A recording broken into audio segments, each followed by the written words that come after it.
नमस्कार, आप देख रहे हैं लाइव 24 न्यूज। चलिए हम खास इंटरव्यू काफी लंबे समय के बाद हम कर रहे हैं विधायक कौशिक आलम बहादुरगंज, उनके आवास पर मौजूद हैं। चलिए विधायक जी से हम कुछ तीखे सवाल कर लेंगे क्योंकि विरोधियों का इनका कुछ बड़े बड़े आरोप लग रहे हैं इन पर। क्या है पूरा सिद्ध करते हुए बात कर रहे हैं हम। चलिए पहला सवाल लेते हैं विधायक जी, लॉकडाउन के प्रति अब पूरा एकदम लॉकडाउन रहे, फिर अचानक से आप घर से बाहर आए, लोगों के बीच में जाना शुरू कर दिए। आपके विरोधियों का कहना है कि आप राजनीति कर रहे हैं, क्या है इसमें?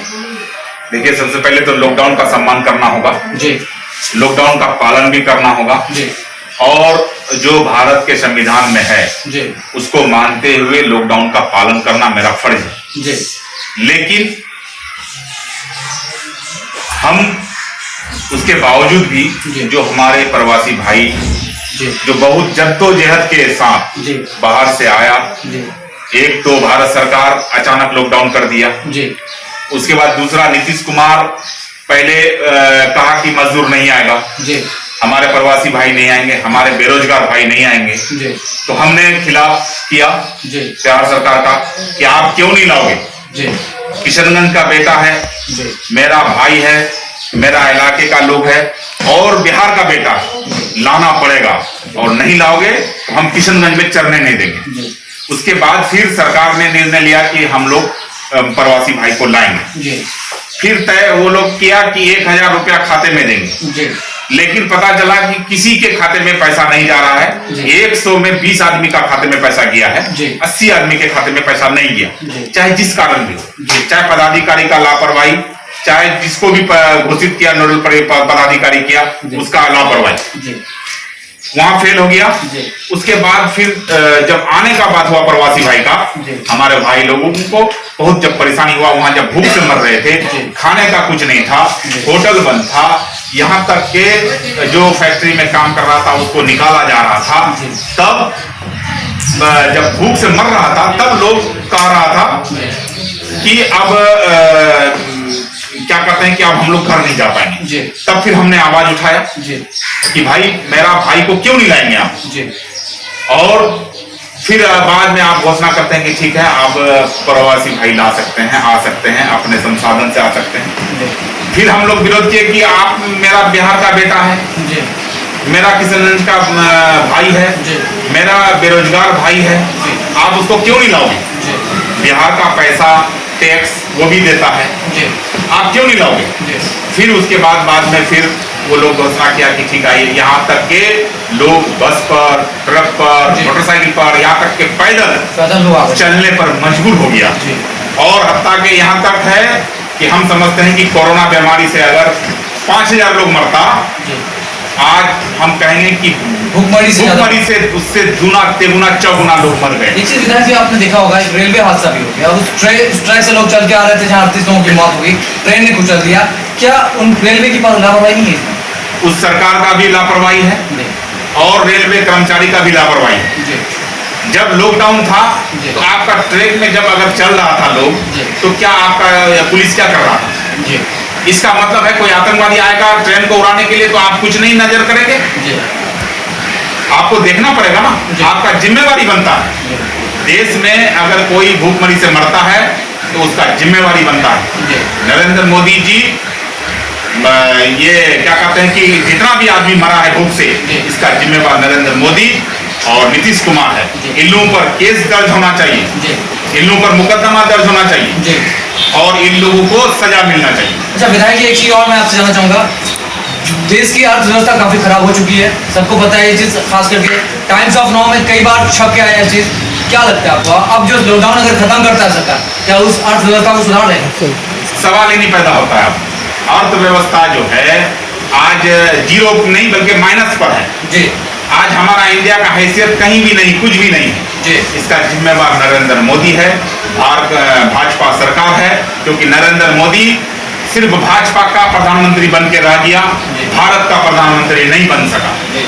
और सहयोगी नीतीश कुमार, ये उनका क्या कहते हैं सहयोगी, वो उनके साथ चल रहा है, जिसके कारण वो फेल हो रहा है। आज प्रवासी भाई के साथ जितना सतला व्यवहार किया है नीतीश कुमार, उसको आने वाला कल में उसको भुगतना पड़ेगा। चलिए विधायक जी, आप इस चीज को कह रहे हैं कि नीतीश कुमार भुगतेगा, आने वाले समय में जनता इसका तय करेगी। चलिए, जनता मालिक है, इस लोकतंत्र का सबसे बड़ा अधिकार जनता का है। विधायक जी, आप जो 50 लाख रुपए डोनेट किया, फिर उसका लास्ट में आपके विरोधियों का कहना है कि आप वापस क्यों मांग रहे हैं? 50 लाख रुपया हमने इसलिए दिया था कि मेरा प्रवासी भाई बाहर में फंसे हुए हैं, उसको खाने के लिए अनाज मिलेगा, जो फंसे हुए हैं उसको आने के लिए भाड़ा मिलेगा, जो आएगा उसको यहाँ मजदूरी दिया जाएगा। लेकिन आप कहीं पास नहीं हुए, ना किसी को खाने का पैसा दिए। कोई भी मजदूर कह दे कि नीतीश कुमार हमको अनाज का मुहैया कराया है, कोई भी किसी को, कोई भी मजदूर को या कोई भी प्रवासी भाई या कोई भी बेरोजगार भाई को कोई भी नीतीश कुमार ने वहां अनाज पहुंचाने का काम नहीं किया, जिसके कारण लोग पैदल चलने को मजबूर हो गया। उसके बाद आपने लाने का कोई प्रबंध नहीं किया। आप कहे भारत सरकार लाएगा और भारत सरकार कह रहा है कि अपना संसाधन से बिहार सरकार ले जाएगा, वो तो आप लोगों का जिम्मेवारी बनता था। लेकिन हमारा मजदूर क्यों मरेगा, हमारा प्रवासी भाई क्यों मरेगा, हमारा बेरोजगार भाई क्यों मरेगा? वो बिहार का निवासी है। अरे जिस तरह का अधिकार तुमको है उस तरह का अधिकार हमको भी है, उस तरह का अधिकार हमारे प्रवासी भाई का भी है। फर्क इतना है कि आप मुख्यमंत्री हैं, हम एमएलए हैं, प्रवासी भाई बेरोजगार है, जिसको खाने का कुछ नहीं, वो तो कमाने की नीयत से बाहर गया। इतना ही फर्क। विधायक जी, पीपी घोटाले का एक कगार सामने आ चुका है, सरकार की ओर फेल दिख रहा है, पीपी घोटाला सामने आया हुआ है, क्या इस चीज को मान रहे हैं? सही में घोटाला है या सिर्फ? एकदम घोटाला है। अगर घोटाला नहीं है तो जांच क्यों नहीं करा रहा है भारत सरकार? आप जांच कराइए, दूध का दूध पानी में हो जाएगा। भाजपा के कई ऐसे पदाधिकारी पद से इस्तीफा दे चुके हैं। वो इस्तीफा इसलिए दिए हैं कि उस पर आरोप आया है। अच्छा, जब तक दोषी नहीं होगा तो इस्तीफा कैसे देगा?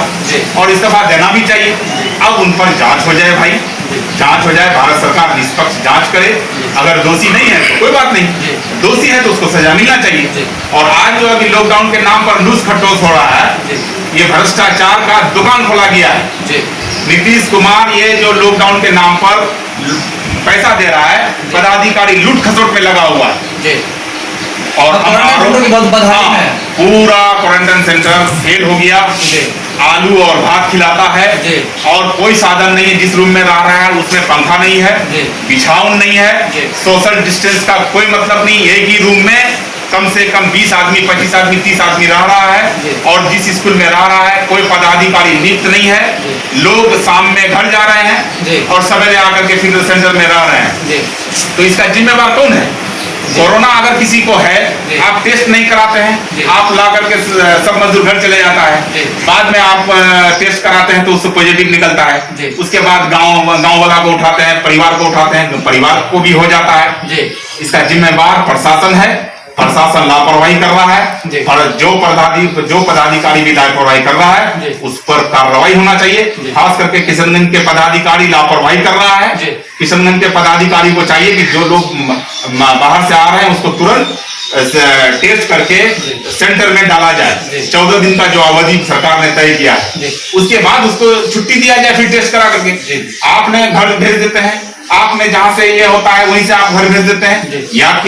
क्या तरीका है भाई? आपने 600 रुपया का जो किट्स दे रहा है उसमें मुश्किल से 300-200 रुपया का सामान दे रहा है। लुंगी दे रहा है 50 रुपया का, मच्छरदानी दे रहा है 80 रुपया का, बाल्टी दे रहा है 50 रुपया का। ये पैसा कहाँ जा रहा है? हम जानना चाहते हैं, हम नीतीश जी से पूछना चाहते हैं कि आपका जो भ्रष्टाचारी पदाधिकारी लूट रहा है, इस पर आप कार्रवाई करेंगे? अगर आप चुप रहेंगे इसका मतलब है कि आप भी इसमें लिप्त हैं।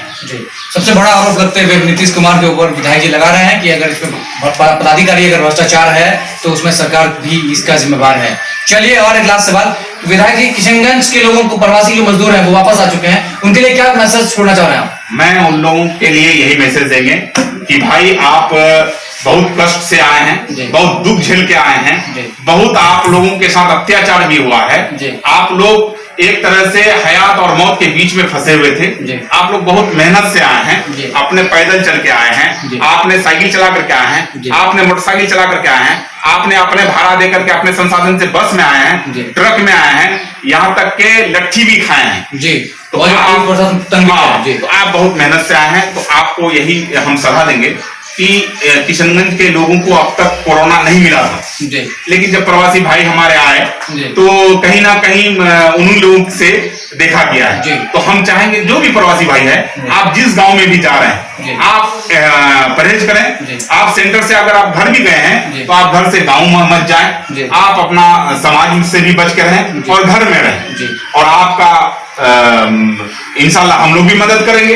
लेकिन अभी जो बीमारी है, महामारी जो फैलने वाला है, जो महामारी का रूप लिया है, इससे बचने के लिए हम सबको सोशल डिस्टेंस का एहतराम करना है, उसको मानना है और उसी में हमारा भलाई है, वही इलाज है। बहुत बहुत शुक्रिया विधायक तौसीफ आलम साहब से बात करने के लिए। लगातार सारी चीजों पर हमने प्रतिक्रिया इनका लिया, साफ आपके सामने है क्या कुछ कह रहे थे, सारे तस्वीरों पे आप देख सकते हैं। बने रहिए लाइव 24 न्यूज। इस वीडियो को शूट करने वाले पर्सन का नाम है मोशिना।